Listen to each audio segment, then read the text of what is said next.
Hi there, I'm Patch, and you'll be reading with me today. Today we're going to be reading Night Shift by Stephen King. Did you know that Night Shift is actually a series of short stories? Is everybody ready? Great! Now, let's settle down, grab some cocoa, and let's begin. About 10 minutes later, Lumley gasps, "Hey, what's that?" He was pointing out my side of the car. I'd been looking dead ahead. I turned, but it was a shade too late. I thought I could see some sort of slumped form fading back from the car, back into the snow. But that could have been imagination. "What was it? A deer?" I asked. "I guess so," he says, sounding shaky. "But its eyes, they look red." He looked at me. "Is that how a deer's eyes look at night?" He sounded almost as if he were pleading. "They can look like anything," I says, thinking that might be true. But I've seen a lot of deer at night from a lot of cars, and never saw any set of eyes reflect back red. Tookie didn't say anything. About 15 minutes later, we came to a place where the snowbank on the right of the road wasn't so high because the plows were supposed to raise their blades a little when they go through an intersection. "This looks like where we turned," Lumley said, not sounding too sure about it. "I don't see the sign." "This is it," Tookie answered. He didn't sound like himself at all. You can just see the top of the signpost. "Oh, sure." Lumley sounded relieved. "Listen, Mr. Tooklander, I'm sorry about being so short back there. I was cold and worried and calling myself 200 kinds of a fool, and I want to thank you both." "Don't thank Booth and me until we've got them in this car," Tookie said. He put the Scout in four-wheel drive and slammed his way through the snowbank and onto Joytner Avenue, which goes through the lot and out to 295. Snow flew up from the mid-guards. The rear end tried to brake a little bit, but Tookie's been driving through snow since Hector was a pup. He jockeyed a bit, talked to it, and on we went. The headlights picked out the bare indication of other tire tracks from time to time, the ones made by Lumley's car, and then they would disappear again. Lumley was leaning forward looking for his car, and all at once Tookie said, "Mr. Lumley?" "What?" He looked around at Tookie. "People around these parts are kind of superstitious about Salem's Lot," Tookie says, sounding easy enough, but I could see the deep lines of strain around his mouth and the way his eyes kept moving from side to side. "If your people are in the car, why, that's fine. We'll pack them up, go back to my place, and tomorrow, when the storm's over, Billy will be glad to yank your car out of the snowbank. But if they're not in the car—" "Not in the car?" Lumley broke in sharply. "Why wouldn't they be in the car?" "If they're not in the car," Tookie goes on, not answering, "we're going to turn around and drive back to Falmouth Center and whistle for the sheriff. Makes no sense to go wallowing around at night in a snowstorm anyway, does it? They'll be in the car." "Where else would they be?" I said, "One other thing, Mr. Lumley. If we should see anybody, we're not going to talk to them, not even if they talk to us. You understand that?" "Very slow," Lumley says. "Just what are these superstitions?" Before I could say anything, God alone knows what I would have said, Tookie broke in. "We're there." We were coming up on the back end of a big Mercedes. The whole hood of the thing was buried in a snowdrift, and another drift had sucked in the whole left side of the car. But the taillights were on, and we could see exhaust drifting out of the tailpipe. "They didn't run out of gas anyway," Lumley said. Tookie pulled up and pulled on the Scout's emergency brake. "You remember what Booth told you, Lumley?" Sure. But he wasn't thinking of anything but his wife and daughter. I don't see how anybody could blame him either. "Ready, Booth?" Tookie asked me. His eyes held on mine, grim and gray in the dashboard lights. "I guess I am," I said. We all got out, and the wind grabbed us, throwing snow in our faces. Lumley was first, bending in the wind, its fancy topcoat billowing behind him like a sail. He cast two shadows, one from Tookie's headlights, the other from his own taillights. I was behind him, and Tookie was a step behind me. When I got to the trunk of the Mercedes, Tookie grabbed me. "Let him go," he said. "Janie, Francie? Lumley yelled. Everything okay? He pulled open the driver's side door and leaned in. Everything? He froze to a dead stop. The wind ripped the heavy door right out of his hand and pushed it all the way open. Holy God, Booth, Tookie said, just below the scream of the wind. I think it's happened again. Lumley turned back toward us. His face was scared and bewildered, his eyes wide. All of a sudden he lunged toward us through the snow, slipping and almost falling. He brushed me away like I was nothing and grabbed Tookie. How did you know? He roared. Where are they? What the hell is going on here? Tookie broke his grip and shoved past him. He and I looked into the Mercedes together. Warm as toast it was, but it wasn't going to be for much longer. The little amber low fuel light was glowing. The big car was empty. There was a child's Barbie doll on the passenger's floor mat, and a child's ski parka was crumpled over the seat back. Tookie put his hands over his face. Then he was gone. Lumley had grabbed him and shoved him right back into the snowbank. His face was pale and wild. His mouth was working as if he had chewed down on some bitter stuff he couldn't yet unpucker enough to spit out. He reached in and grabbed the parka. Francie's coat, he kind of whispered, and then loud, bellowing, Francie's coat! He turned around, holding it in front of him by the little fur-trimmed hood. He looked at me, blank and unbelieving. She can't be without her coat on, Mr. Booth. Why, she'll freeze to death. Mr. Lumley. He blundered right past me, still holding the parka, shouting, Francie? Janie? Where are you? Where are you? I gave Tookie my hand and pulled him onto his feet. Are you all? Never mind me. We've got to get hold of him both. We went after him as fast as we could, which wasn't very fast with the snow hip deep in some places, but then he stopped and we caught up to him. Mr. Lumley, Tookie started, laying a hand on his shoulder. This way, Lumley said. This is the way they went. Look! We looked down. We were in a kind of dip here, and most of the wind went right over our heads. You could see two sets of tracks, one large and one small, just filling up with snow. If we had been 5 minutes later, they would have been gone. He started to walk away, his head down, and grabbed him back. No, no, Lumley! Lumley turned his wild face up to Tookie's and made a fist. He drew it back, but something in Tookie's face made him falter. He looked from Tookie to me and then back again. She'll freeze, he said, as if we were a couple of stupid kids. Don't you get it? She doesn't have her jacket on, and she's only 7 years old. They could be anywhere, Tookie said. You can't follow those tracks. They'll be gone in the next drift. What do you suggest? Lumley yells, his voice high and hysterical. If we go back to get the police, she'll freeze to death, Francie, and my wife. They may be frozen already, Tookie said. His eyes caught Lumley's. Frozen, or something worse. What do you mean? Lumley whispered. Get it straight, goddammit, tell me. Mr. Lumley, Tookie says, there's something in the lot. I was the one who came out with it finally, and the word I never expected to say.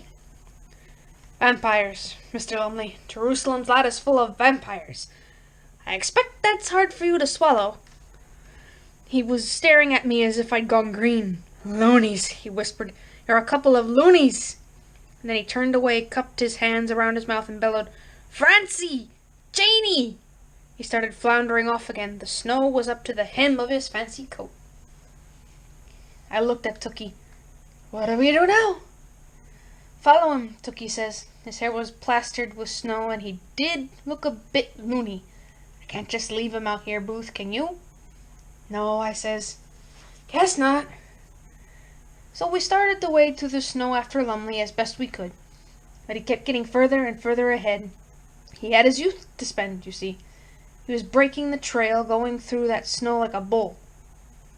My arthritis began to bother me something terrible, and I started to look down at my legs, telling myself, a little further, just a little further. Keep going, damn it, keep going. I piled right into Tookie, who was standing spread-legged in a drift. His head was hanging, and both his hands were pressed to his chest. Tookie, I says, you okay? I'm all right, he said, taking his hands away. We'll stick with him, Booth. And when he fags out, he'll see reason. We stopped to rise, and there was Lumley at the bottom, looking desperately for more tracks. Poor man. There wasn't a chance he was going to find them. The wind blew straight across down where he was, and tracks would have been rubbed out 3 minutes after they was made, let alone a couple hours. He raised his head and screamed into the night, "Francie! Janie! For God's sake!" And you could hear the desperation in his voice, the terror, and pity him for it. The only answer he got was the freight train wail of the wind. It almost seemed to be laughing at him, saying, "I took them, Mr. New Jersey, with your fancy car and camel's hair topcoat. I took them and I rubbed out their tracks, and by morning I'll have them just as neat and frozen as 2 strawberries in a deep freeze."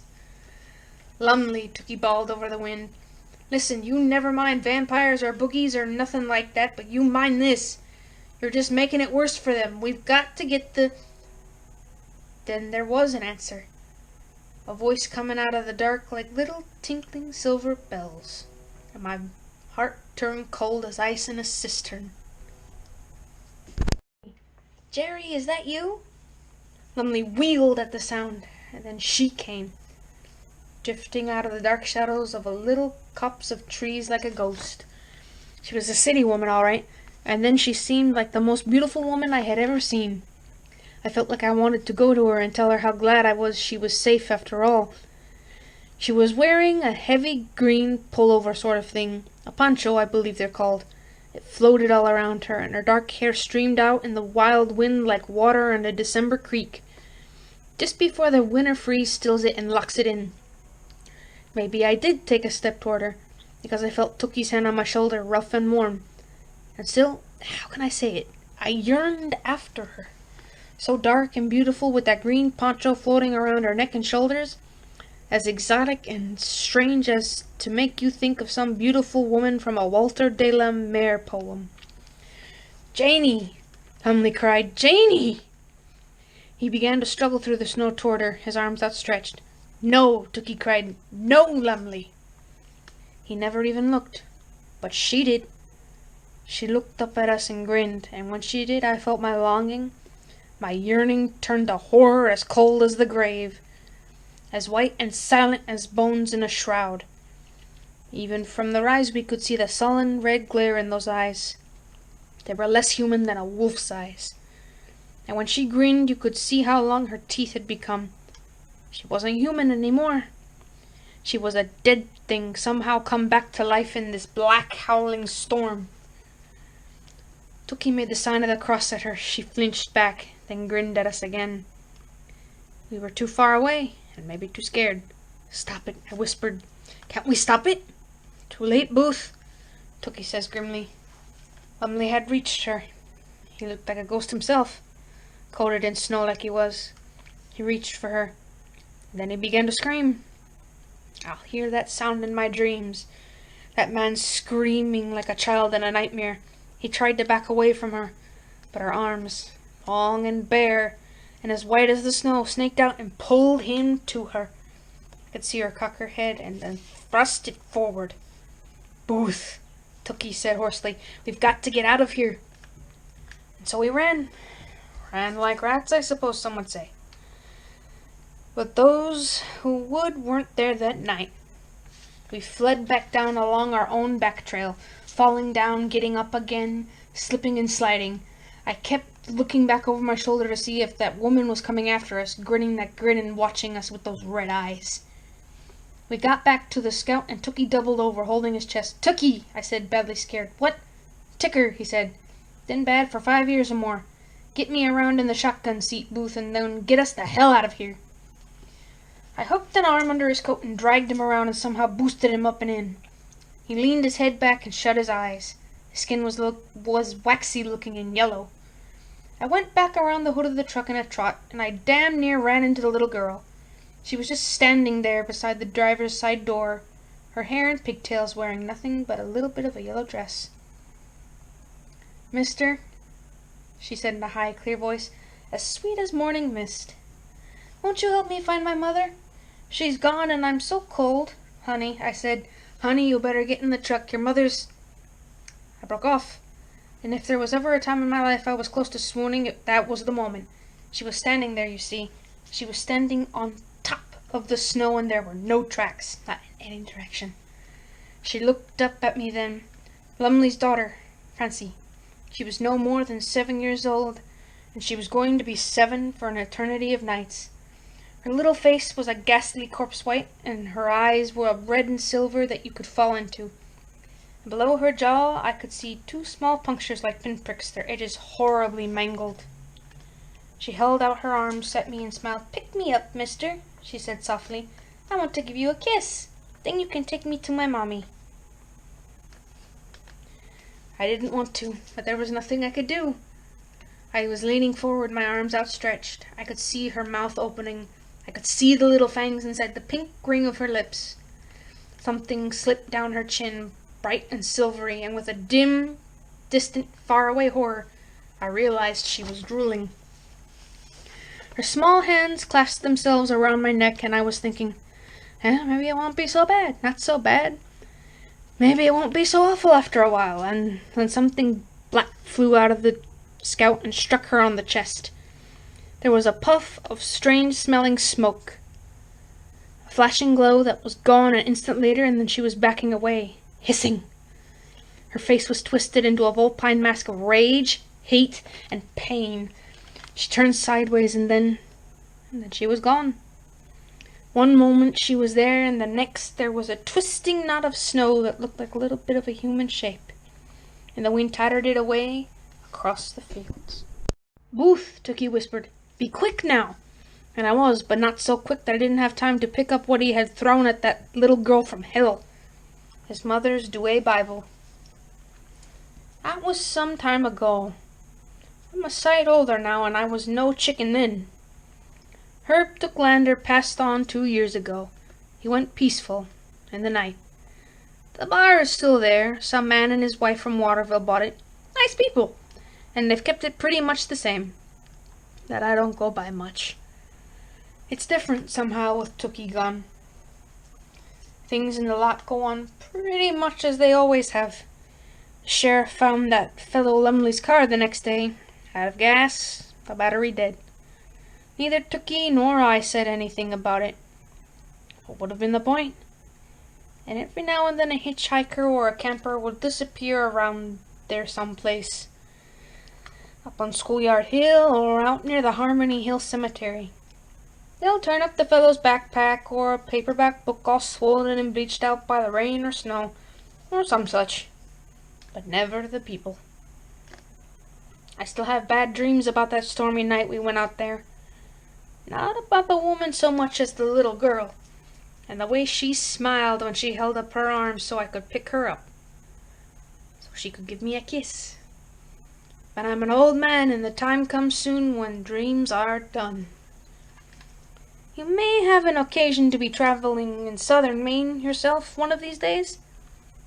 Pretty part of the countryside. You may even stop by Tookie's bar for a drink. Nice place. They kept the name just the same. So have your drink, and then my advice to you is to keep right on moving north. Whatever you do, don't go up that road to Jerusalem's lot. Especially not after dark. There's a little girl somewhere out there, and I think she's still waiting for her good night kiss.